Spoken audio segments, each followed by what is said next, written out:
Hi everybody, this is Kevin and welcome back to another video. And today I would like to share my thoughts on Fairy Tail 100 Years Quest episode 18, which was another excellent episode and the conclusion to the Alderaan arc, which is still pretty crazy to think about considering this first season is going to be 25 episodes. We just finished episode 18. Next week, not only is episode 19, but the start of the next arc, and we know the next arc is going to be wrapped up by the end of episode 25, so there's going to be some sort of cliffhanger ending, and I'm just thinking about where that's going to be, but I guess we'll figure that out in a few weeks. As far as this episode goes, though, two incredible battles, one with Natsu squaring up against Godseed Alderaan, who you're looking at right here, and the other, a giant-sized Gajiel versus Alderaan, the Wood Dragon God himself. And of course, Brandish returned last week with lots of cute moments, more cute moments in this episode, of course. But she used her magic ability to enhance Gajiel and turn him into a giant so he can take on, Alderaan. And then another excellent moment at the end of last week's episode where Godseed Alderaan said to Natsu, "Oh, you're the brother of Ignia." And then Natsu snapped back. He was like, "Yeah, okay, we both have the same dad in Igniel, but the only brother I have is Zareth." And he got ready to throw down with Godseed Alderaan, and that's where the episode starts. So, of course, I have a ton of screenshots from the anime, as well as manga panels prepared to compare and contrast things, as well as provide my commentary, so I hope you enjoy. Let's start right here with Godseed Alderaan. There's Natsu. He's all fired up. And then we have Godseed Alderaan bracing himself for Natsu's attack. His eyes are glowing red. And this moment right here. So Natsu punches Godseed Alderaan. And the very next frame, it shows giant Gajiel punching Alderaan, the Wood Dragon God. It was edited so masterfully. It was such an excellent scene. I loved it. Here's a comparison to the manga. Again, I brought this up time and time again, particularly with Alderaan. He's much more detailed in the manga. You can see his roots and everything. But I do like how in the anime they show it's twilight now, because all these battles over the course of, the past, 10 episodes, I want to say, have taken place in one day in Drazel. When they made their way to Drazel, they were confronting the White Mage and all their different Fairy Tail friends. Of course, Diabolos was there, the other God Seeds. And now so much time has passed, it's twilight. Whereas in the manga, you can't really tell that it's dark out, or at least getting dark out. So I like that. Although, again, the manga, Alderaan definitely looks better there. You can't really see the roots or anything. He's basically just like a silhouette, but still cool nonetheless. Gajiel starts beating the crap out of him. Look at him. Give him like the elbow drop. And there's Lucy and Levy. Levy's like, "Oh, that's my future husband. What's he up to?" And Lucy's like, "Yeah, I'm sure Natsu's doing the same thing." So he's wreaking havoc. It shows Brandish, which Brandish returned in last week's episode. She was having her Alderaan parfait, which she still has it with her. She's still eating it. And Lucy's like, you're just taking this not too seriously. What's going on, Brandish? And Brandish let it slip that her magic can only let Gajiel turn into a giant for 3 minutes, not 5 minutes until Namek explodes like Frieza once said. Only 3 minutes. And Khan is flipping out like, 3 minutes? He can't beat him in 3 minutes? And I don't know why Lucy's so afraid, because she's dealt with Kana long enough. But Brandish, she starts crying, and then she says, "Arf, arf," like a dog, and she makes like these puppy dog eyes. Look at her, man. But, she's pouting. She's got her giant brandishes on full display, of course. More on them later. Here is a comparison to the manga where it shows her. Brandish is the queen of derpy faces. She's having her Alderaan parfait. Kana's yelling at her. She's doing that. She goes, "Arf, arf," and then does that pouty face. I guess I didn't get the one with Kana making the shark teeth, but you get the idea. Say the derpy faces and all that. I love it, man. One of my favorites. So it also shows the various members of Fairy Tail. Of course, they're all separated. They're trying to regroup. We have Urza, who woke up. Loxus is looking at the giant, and he's like, "Jesus, look at Gajiel. Look at Alderaan. They're huge."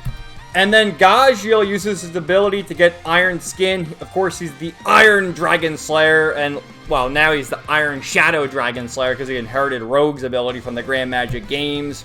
He starts pounding away on this boy. Look at this guy. Remember, Alderaan was just trying to take a nap until everyone came over here and woke him up. So, of course, he's going to start attacking.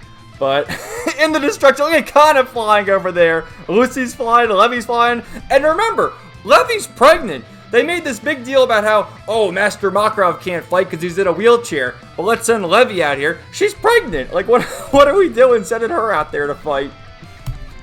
But, okay, yeah. Remember, this was episode 16 where Max's group, they were there and they defeated Godseed Doom with the help of Wendy using her enchantment abilities, and that was when Toka separated from Faris.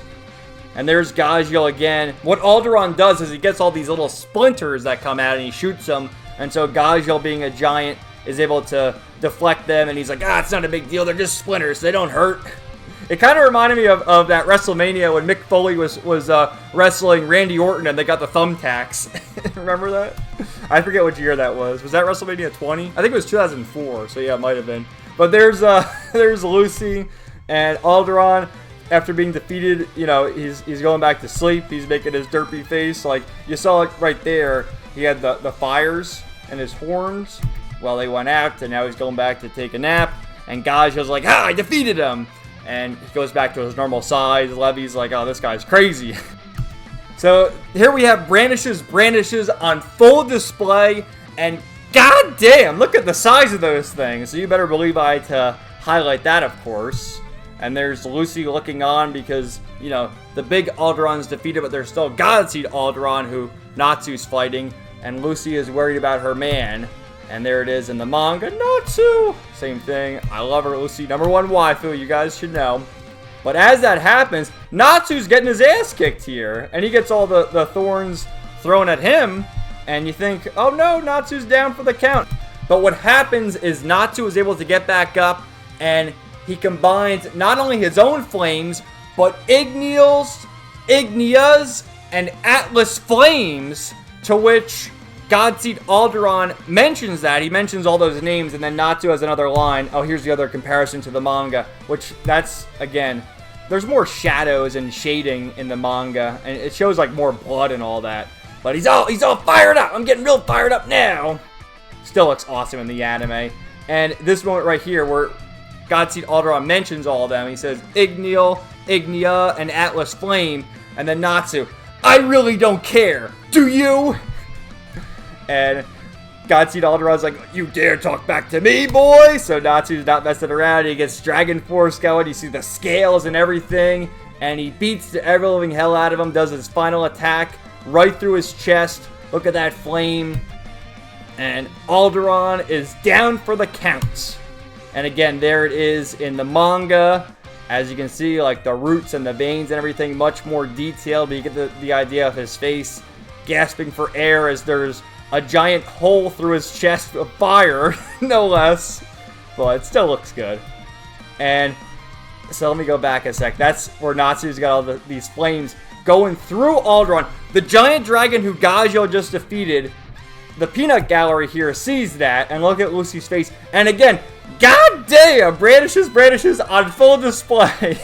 And I was looking at the 4chan thread, which of course, as I mentioned before, that's where I get all the screenshots, or at least most of them.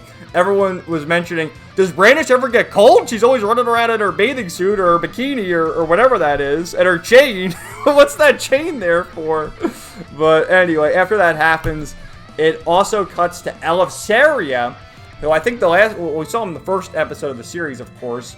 But the last time we saw him was after Merphobia was defeated, and he has the 5 dragon gods on his mural here. The lights went out. They go out again on Alderaan, and Elefsaria is like, wow, these kids are really going to pull off the 100 Years Quest, aren't they? So 2 down, 3 to go. And then it cuts to the other dragon gods we've seen so far. Ignia, who is like, oh, Natsu, you're getting stronger, I see. And also, before Natsu finally killed Alderaan, he mentioned that, you know, there's good dragons, there's bad dragons. Of course, Ignial, Merphobia, who we just met, but you're a bad dragon, so you're going to die. So that's Natsu's reasoning there. We still don't know that much about Ignia, other than the fact that he's Ignial's son, but more on him much, much later. And then Selene. Well, I understand in the English dub they call her Selene, but I'm still going to call her Selene because it's Selene. That's how it's spelled. But there's Selene. She's sitting there. And I love this shot, too, where it shows under the moonlight. Look at that silhouette there because, of course, she's the moon dragon god. And you see her dragon form in the opening. But some more foreshadowing of her. She will be the next big villain in the next arc, just so you know. And then it cuts over to this guy over at Diablos. Georg Ryzen, the guild master of Diablos. And he's like, what are you three doing back here? Where's Wraith and where's Nebiru? Well, Wraith died, which Wraith was dead to begin with. I think Kyria or Mad Mole, one of them said that. Well, he was dead to begin with, but he passed on after he learned the truth about Fairy Tail. And then Nebiru, he's just missing. Nebiru wasn't killed. He's missing, so maybe Nebiru will come back. Spoiler warning, he hasn't come back yet in the manga up to, I think, chapter 170 or so now. This is adapted up to chapter 63, just for reference, but that many chapters later, Nebiru still hasn't returned, but they do mention here, both in the anime and the manga, that Nebiru isn't dead, he's just missing, so it's making way for his potential return, I suppose. My other wife, next to Lucy, of course, well, actually, Kyria, the power ranking is moving a little, because of Brandish's return, but Kyria is still up there. So, she's fantasizing about Loxus, of course. And then Mad Bull chimes in, love at first sight, cha! And she's getting all jealous. Oh, I'm gonna devour him for sure, okay. So then we get the debut of Suzuku, who is the Dark Dragon Slayer Knight, the Scarlet Dragon Suzuka. And there he is in the manga. He's ready to enter the fold. One of the stronger members of Diablos and the Black Dragon Slayer Knights. What do they call it here? The Dark Dragon Slayer Knights in the anime? Same difference, I guess. But perhaps there are more of them. Stay tuned. And then it cuts over here to the guild celebrating. We have Loxus. There's Freed cheering him on. The Thunder Tribe's all back together. Who did that to Urza? He still doesn't know. But we have Wendy, which everyone's congratulating her because she used her enchantment abilities to help. And they're trying to perk her up, say, you've grown taller. No, I haven't, but okay, if you say so. And then we have Happy talking to Carla. Toka said she's in love with me. And he's just bragging about it. Listen, what would you do if Toka stole me from you? And Carla being the soon, nothing at all. Come on, Carla. I don't know. If I was Happy, I'd probably go with Carla, but, you know, Toka's good too. We have Natsu going barrel surfing, which this is homage to, what was it, during the Grand Magic Games? It was early in the original series as well. But the poor guy will never learn. He has motion sickness. There he is again. Oh, this was great, man. We have, Gray was just hanging out with everybody. And then Juvia came running. Gray-sama, I love you. And then Gray, you too. And then it showed everyone looking at him like, whoa, Gray's actually hugging Juvia. Has he confessed his feelings to her? Such a cute image right there of the two of them. There it is in the manga. And for reference, look how small a panel it is in the manga. And then we get this beautiful thing right there. Where is there, well, it's the same thing. They have the bandages and everything. I thought there was maybe some differences. But I guess you can see more of like Juvia's shirt there, which she's wearing below, of course. You know, that's her matching outfit. We have Kana pouring a drink for Lucy. Lucy's like, come on, I can't drink as much as you. You're crazy. And there it is in the manga. And then we have the bartenders. They've been doing this for 3 days straight now. Oh, well, you haven't seen Fairy Tail enough, I suppose. They'll be out of your hair soon. And then we have Urza confronting Jalal, which Jalal comes up to Urza, and they're talking about how they were under the White Mage's spell.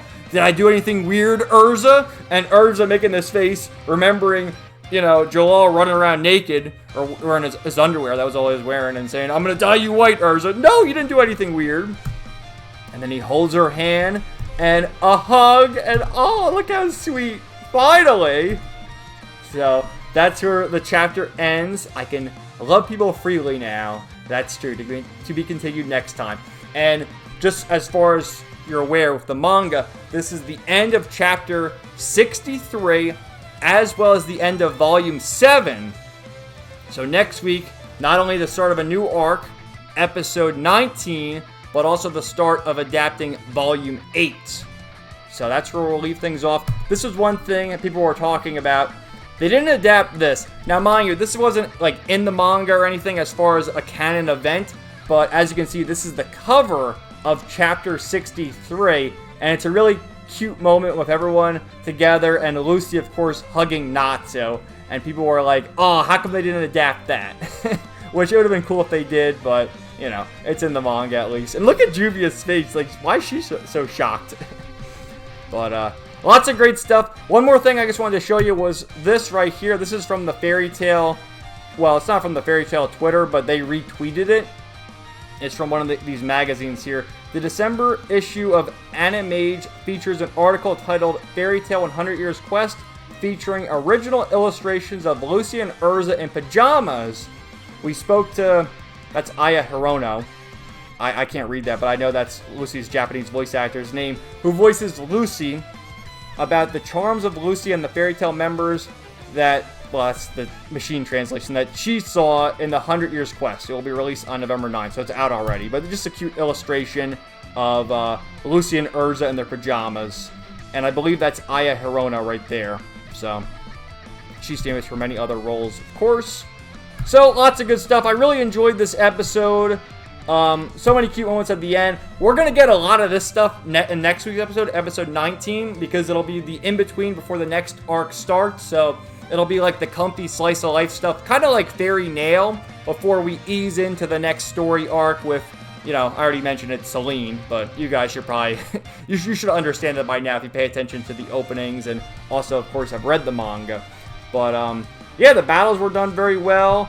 I love seeing, you know, if I can show you again, Brandish's giant brandishes. I mean, that's what I keep calling them. And, just so many awesome moments. So, let me know what you guys thought in the comments down below, and stay tuned for more videos coming soon. Everybody have a great day, and peace out. 99.